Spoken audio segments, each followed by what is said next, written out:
नमस्कार, मैं हुसैन रिजवी। हरियाणा में कुश्ती का एक अखाड़ा मौत का अखाड़ा बन गया। सोनीपत में रेसलर निशा की हत्या के मामले में पंचायत ने पुलिस को 24 घंटे का वक्त दिया है।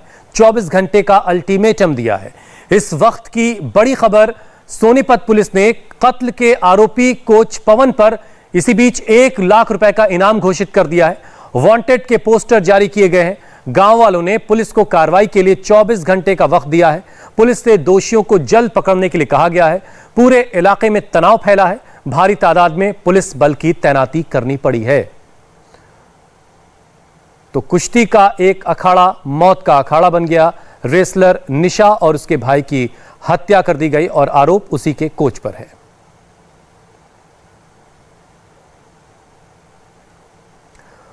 और जो आरोपी है उस पर 1 लाख रुपए का इनाम पुलिस ने रखा है। पवन, उसकी तलाश की जा रही है और गांव वालों ने 24 घंटे का अल्टीमेटम दिया है पुलिस को कि 24 घंटे के अंदर फौरन आरोपी को पकड़कर लाया जाए। रेसलर निशा पिछले कई साल से सोनीपत के हलालपुर गांव की कुश्ती एकेडमी में रेसलिंग सीखती थी। रोज प्रैक्टिस करने जाती। कल शाम उसकी हत्या कर दी गई। कोच और उसके साथियों की गोलीबारी में निशा और उसके भाई सूरज ने तो मौके पर ही दम तोड़ दिया, जबकि मां धनपति गंभीर रूप से जख्मी हो गई। मां को रोहतक पीजीआई में भर्ती करवाया गया है। जिस एकेडमी में निशा ट्रेनिंग लेती थी, जहां निशा को गोली मारी गई, वो एकेडमी गांव वालों ने जला दी है। इंडिया टीवी रिपोर्टर अभय पराशर ने अखाड़े के अंदर से लेटेस्ट रिपोर्ट भेजी है। गुरुवार 10 नवंबर को जिस तरीके से एक पहलवान निशा धैया, उसके भाई सूरज और उसकी मां जो है, उन पर ताबड़तोड़ जिस तरीके से गोलियों से हमला किया गया, इस वक्त हम उसी एकेडमी में मौजूद हैं। आप देख सकते हैं यहां पर लिखा हुआ है सुशील कुमार कुश्ती एकेडमी। असल में जो पवन, जो पहलवान था, जो यहाँ का कोच था, पवन की भी फोटो यहाँ पर आप देख सकते हैं। पवन की फोटो यहाँ पर लगी हुई है।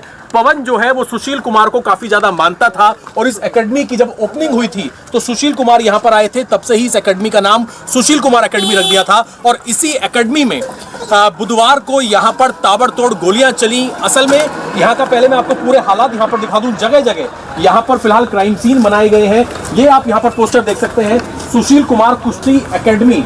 निशा धैया जो है, बताया जा रहा है पिछले करीब 2 से 3 साल से जो ये कोच है, जिसकी फिलहाल यहाँ पर तस्वीर आप देख सकते हैं। सुशील कुमार के साथ जो तस्वीर यहाँ पर लगी हुई है, संचालक पवन, यानी कि यहाँ का जो कोच था पवन से करीब 2 से 3 साल से निशा धैया पहलवानी सीख रही थी। यहाँ पर वो प्रैक्टिस करती थी और कॉलेज लेवल पर वो चैंपियन, यूनिवर्सिटी लेवल पर उसने चैंपियनशिप भी जीती थी।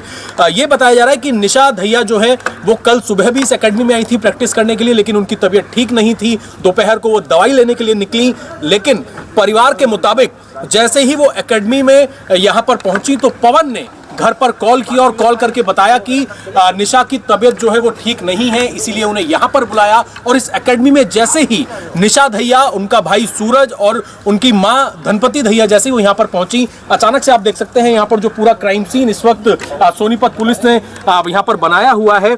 पवन और उसके कुछ साथियों ने निशा धैया पर अचानक से गोलियों से हमला शुरू किया। निशा जो है वो यहीं पर गिर गई, यहीं पर उनकी मौके पर ही मौत हो गई। साथ ही मां को भी यहीं पर गोली मारी, जो निशा की मां थी। और उसके बाद जो भाई था सूरज धैया, उसने बाहर भागने की कोशिश की, लेकिन जैसे ही वो एकेडमी के गेट तक ही पहुंचा था, उसे यहाँ पर जो साथी थे पवन के, उन्होंने गोलियों से भूनकर सूरज की भी यहाँ पर हत्या कर दी। इसके बाद गांव के लोगों में काफी ज्यादा गुस्सा था। फिलहाल देख सकते हैं पूरी जो एकेडमी है उसका यहाँ पर गेट यहाँ पर तोड़ा गया और इस एकेडमी को आग के हवाले करने की कोशिश की गई, आग लगा दी गई। आप देख सकते हैं स्टार्टिंग का ये जो कमरा है इसे यहाँ पर जलाया गया। यहाँ पर आप देख सकते हैं पूरी तरीके से यहाँ पर तोड़फोड़ की गई और ये पूरी एकेडमी जो है, ये जो आप देख रहे हैं, यहाँ पर पूरी एक तरीके से स्टेडियम बनाकर यहाँ पर कुश्ती यहाँ पर प्रैक्टिस कराई जाती थी। अचानक से ऐसा क्या दिमाग में चल रहा था, जो यहाँ का कोच था पवन की, उसने इस वारदात को अंजाम दिया। फिलहाल पुलिस पूरे मामले की तफ्तीश कर रही है। गुरुवार 10 नवंबर को जिस तरीके से बेटी की हत्या के बाद निशा के पिता सयानंद दहिया ने कोच पर गंभीर आरोप लगाए हैं। पिता ने कहा कि कोच पिछले 3-4 महीनों से उनकी बेटी का शोषण कर रहा था। उसने निशा का ब्रेन वॉश किया और उसे मॉलेस्ट भी कर रहा था।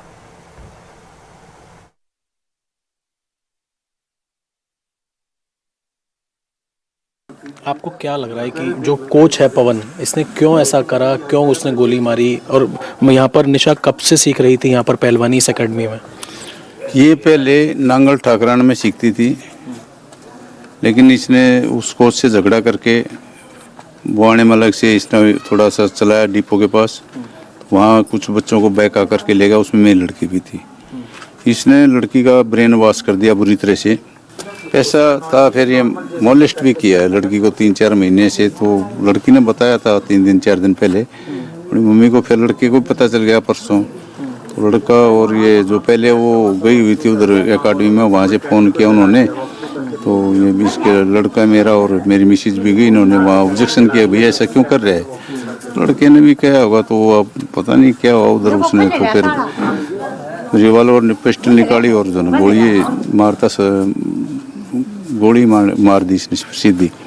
फिर इसको लड़की वहीं 6 गोली मारी, लड़की वहीं एट दी स्पॉट हो गई। मिसेज नारी की तरफ भागी तो मिसेज को भी गोली मारी।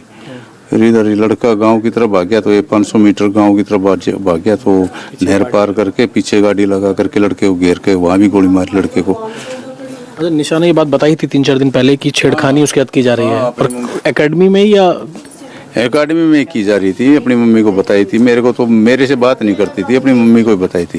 लेकिन उसकी मम्मी ने मेरे को बताया नहीं था, वो अपने आप ही इसका सोल्यूशन करने के लिए गई थी। मेरे को तो इस बारे में बताया भी नहीं था। सोनीपत पुलिस ने आरोपी को पकड़ने के लिए अब 1 लाख रुपए का इनाम का ऐलान किया है। सोनीपत के एडिशनल एसपी ने इस बारे में जानकारी दी है। एडिशनल एसपी मयंक गुप्ता जी इस वक्त हमारे साथ मौजूद हैं। सर, जो ये पूरी घटना हुई है, अभी तक की जांच में इन्वेस्टिगेशन कहां तक पहुंची है?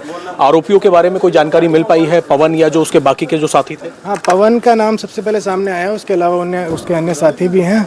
तो कुछ लोगों को हमने अप्रीहेंड भी किया है और इन्वेस्टिगेशन चल रही है। बाकी लोगों को भी जल्द ही पकड़ा जाएगा। सर, जो एक बार घटना अगर आप बता सकें, क्योंकि परिवार के जो एलिगेशंस हैं कि पवन जो है वो गलत व्यवहार करता था, छेड़खानी करता था, आप लोगों को क्या शिकायत परिवार ने दी है? परिवार ने क्या बताया कि इस हत्याकांड के पीछे वजह क्या हो सकती है? परिवार ने तो यही शिकायत में बताया है कि क्या कुछ छेड़खानी वाली घटना थी जिसके कारण ही ये हो सकता है हुआ है। और बाकी इन्वेस्टिगेशन के बाद ही पता लगेगा कि वास्तविक घटना क्या रही थी, किस कारण से ये हत्याएं की गई। कब से कोचिंग यहाँ पर ले रही थी निशा दहिया, और सूरज से किस तरह की कोई दुश्मनी थी जो ये पूरी घटना की गई? नहीं, 3 साल से कोचिंग इस एकेडमी में ले रही थी और सूरज से दुश्मनी इस टाइप का कोई अभी तक इन्वेस्टिगेशन में सामने नहीं आया है। जैसे जैसे हम जो भी अप्रीहेंड किए हैं उनके बयान लेंगे, उनसे पूछताछ करेंगे, तब जो भी चीज़ें साफ होंगी तब आपके सामने भी आ जाएंगे। पहले कभी शिकायत की है परिवार की या निशा की तरफ से कि वो छेड़खानी करता था जो कोच है पवन? उसके सामने इस तरह की कोई शिकायत अभी तक पुराने रिकॉर्ड्स में कोई नहीं है। सर, एक आखिरी सवाल, अभी परिवार से आपकी बातचीत हुई, निशा के पिता से, इसके अलावा एक पंचायत में भी आप लोगों की बातचीत हुई। परिवार की क्या मांग है और पंचायत के अंदर क्या कुछ हुआ? परिवार की यही मांग है कि जो भी अभियुक्त हैं उन्हें जल्दी से जल्दी गिरफ्तार करके और मैक्सिमम सज़ा दिलाई जाए। तो हमारा भी यही रहेगा कि जल्दी से जल्दी हम अपनी इन्वेस्टिगेशन पूरी करें, लोगों को गिरफ्तार करें और चार्जशीट फाइल करके सजा। ट्रेस हो पाए हैं सर अब तक आरोपी पवन या कोई? हाँ, आरोपी को ढूंढा जा रहा है जी। तो सर, कितने का इनाम है? एक आखिरी सवाल, सर, कितने का इनाम है सर? 1 लाख रुपए का इनाम रखा गया। इंडिया टीवी हर वक्त हर जगह डाउनलोड करने के लिए सर्च करें India TV news Google play store या ऐप स्टोर पर।